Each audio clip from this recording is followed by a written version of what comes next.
बिस्मिल्लाहिर्रहमानिर्रहीम। हम देखेंगे 6 characters in search of an author by Luigi Pirandello को इंटरटेक्चुअलिटी के तनाजुर से, उसके लेंस से, इसका मेनली इसमें मेटाफिक्शन ये एक वर्क है और इसमें बहुत सारा काम हो चुका है पहले ही, बहुत बहसें हैं कि जी, और वो क्लियर है, उसमें कोई ऐसे मसले वाली बात है ही नहीं है कि जी कोई भी पढ़ेगा तो बता देगा कि क्या नाम है। उसके अंदर बताया जा रहा है कि जी क्या नाम है, एक्टर्स हैं और कैरेक्टर्स हैं और एक मैनेजर या डायरेक्टर है और वो रिहर्सल हो रही है, तो वो कोई भी कह सकता है कि जी ये प्ले जो है वो विद इन अ प्ले का एलिमेंट हो, तो ये मेटा फिक्शन है। और वो जो कैरेक्टर्स हैं वो भी मान रहे हैं कि जी रिहर्सल हो रही है और एक्टर्स भी मान रहे हैं, सब कुछ है एंड ऑल दैट, तो ये मेटा फिक्शन है। बाहर बात ये कि इंटेलेक्चुअलिटी ये कैसे है,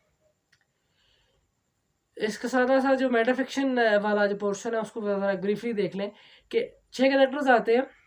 और वो आके कहते हैं कि जी हमें अपनी कहानी पूरी करनी है, तो हमें उसके लिए एक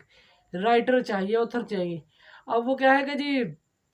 क्या उसे कहते हैं, वहाँ ऑथर कोई होता नहीं, तो वो जो डायरेक्टर या मैनेजर है वो कहता है कि यहाँ कोई नहीं है, तो वो कहते हैं कि हम तुम्हें समझ लेंगे। वो समझ लेंगे, उन्हें पता है हर चीज़ का, कौन सी चीज़ कहाँ जानी है, यानी उन्हें stage direction, stage setting, dialogue delivery, movement, उन्हें एक चीज़ का पता है, उन्हें टोन का पता है, उन्हें एक चीज़ का अंदाज़ा है। वो जो एक थिएटर प्रोडक्ट होती है उसका वो पिनेकल है, उसकी वो एक कंप्लीट प्रोडक्ट है, उनमें कोई फ्लॉ नहीं है, वो बिल्कुल उस चीज़ को समझते हैं। ये सादा अल्फाज में वो एक कॉन्सेप्ट जो बाद की फिक्शन में पैदा हुआ वो ये था कि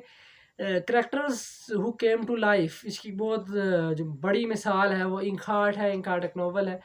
उसमें वो जो सिल्वर टंग है, वो बाप और बेटी, वो अगर उसको किताब को, इंक को या किसी भी किताब को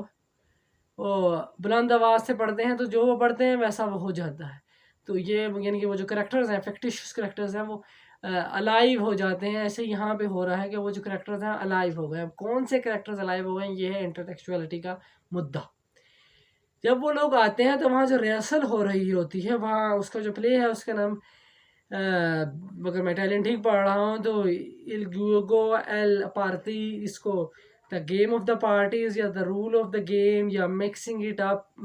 के नाम से ट्रांसलेट किया गया है। ये प्ले असल में वो इंटरटेक्चुअल मीनिंग है कि ये जो 6 लोग हैं ये कहाँ से आए हैं, इसकी सिमिलरिटी को हम देखेंगे। यहाँ अब जो 6 कैरेक्टर्स हैं वो है कौन से, अब उसको देखते हैं। उसमें फादर है, मदर है, सन है, स्टेप डॉटर है, बॉय है और चाइल्ड है। अब एक चीज़ क्लियर है कि वो मदर और फादर वो हस्बैंड एंड वाइफ थे किसी पॉइंट में, लेकिन अब जो मिल रहे हैं तो वो एज साबका हस्बैंड एंड वाइफ के तौर पे, एक्स हस्बैंड और एक्स वाइफ के तौर पे वो मिल रहे हैं। अब क्या है कि मदर की तरफ से स्टेप डॉटर, बॉय और चाइल्ड, ये 3 बच्चे आए हैं।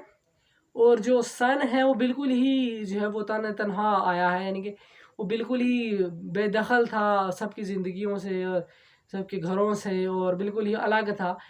यानी जो सन है वो मदर और फादर का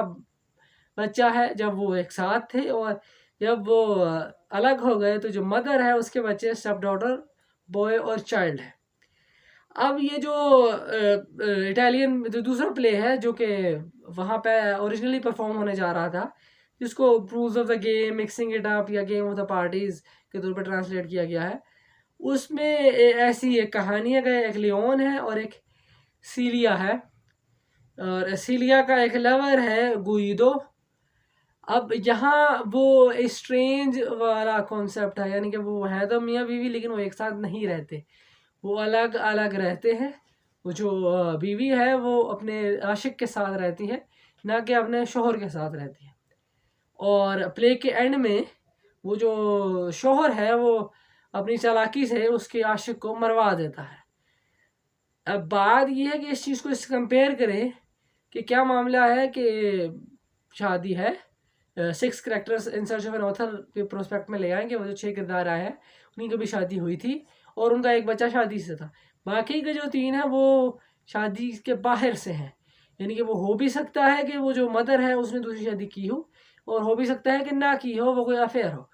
और उसी में ही ये 3 बच्चे बाकी के पैदा हुए हैं। और अब वो जो उनका बाप है उन 3 का, वो एब्सेंट है, जिसका ये मतलब हो सकता है कि वो मर गया था, चूँकि उसका हनीगैट में मर गया था। अब और ये उसका एक सीक्वल है, यानी ये वो जो किरदार थे पिछले ड्रामे के, जो पिछला ड्रामा है वो 1918 में आया था, और ये जो ड्रामा है ये 6 कैरेक्टर्स वाला जिसमें वो अलाइव हो गए हैं, वो 1921 का है, बाद का ड्रामा है। यानी कि वो चीज़ वो ज़िंदा हो गए और अब वो खुद आए हैं अपनी कहानी पूरी करने। ये है इसका इंटरटेक्चुअलिटी के जो तनाजुर में उसका मीनिंग, ये जैसे सॉर्ट ऑफ पैरोडी के जो उसका जो इंटरटेक्चुअलिटी का जो टूल है पैरोडी, उसके ज़मरे में ये आ सकता है कि वो उसको कैसे जो चीज़ पहले हो गई है उसको वो एक ह्यूमरस वे में, उसको एक पीरियोडिकल वे में उसको जो है वो तमस्खर ज़्यादा रवैये में या टोन में या अंदाज में उसको बयान किया जाए अगले प्ले में, कि वो किरदार थे अब वो ऐसे हो गए हैं, और अल्टीमेटली उनका कंक्लूजन होता है। बहरहाल इस प्ले में वो बात करता है कि जी किरदार ज़िंदा हो जाते हैं एज इन मेटाफोरिकल सेंस, और लोग उन्हें याद रखते हैं, और वो हकीकत से ज़्यादा हकीकी होते हैं। फादर जो है वो आर्ग्यू कर रहा है प्ले में। तो ये वो फिलोसफी है जो नज़र आती है, ये भी एक इंटरटेक्चुअलिटी का ही एक एलिमेंट है कि ल्यूची के मुताबिक